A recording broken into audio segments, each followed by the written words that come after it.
સુરતમાં અન્યની જમીન પોતાની બતાવી વેચી નાખવાના બનાવો વારંવાર સામે આવે છે, ત્યારે સચિનમાં અન્યની જમીનના ડમી માલિક ઊભા કરી વેચવાનું કૌભાંડ સામે આવ્યું છે. અઠવા પોલીસ મથકે ફરિયાદ નોંધાતા પોલીસે હોસ્પિટલ માલિક, જમીન દલાલ સહિત 3ને ઝડપી પાડ્યા. અઠવા પોલીસ પાસેથી મળતી માહિતી મુજબ નાનપુરા ખાતે આવેલા બહુમાળી બિલ્ડિંગમાં સબ રજિસ્ટ્રાર કચેરીમાં 44 લાખના 4 ફ્લેટનું વેચાણ દસ્તાવેજ કરવા આવેલા 2 સાક્ષીઓને સ્ટાફે બોલાવી મિલકત વેચનારને ઓળખો છો કે કેમ તે બાબતે પૂછતા બંને ખરીદનારને ઓળખે છીએ, વેચનારને ઓળખતા નથી તેવું કહેતા સ્ટાફને શંકા ગઈ.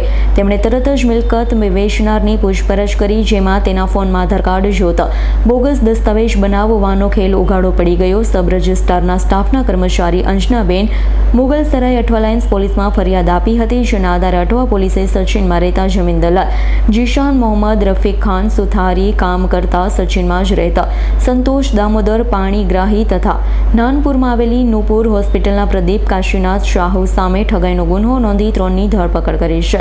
તો સુથારી કામ કરનાર સંતોષ પાણીગ્રાહીના ગામના સુધીર લિંગરાજ ગોંડેએ સચિન ખાતે સાઈ પાર્ક બિલ્ડિંગમાં 4 ફ્લેટ ખરીદી કર્યા, પરંતુ તેમનો છેલ્લા ઘણા વર્ષોથી કોઈ પત્તો નથી, જેથી તેઓએ આ ફ્લેટના ડમી ગ્રાહકો ઊભા કરી વેચવાનો પ્રયાસ કર્યો હોવાનું સામે આવ્યું છે.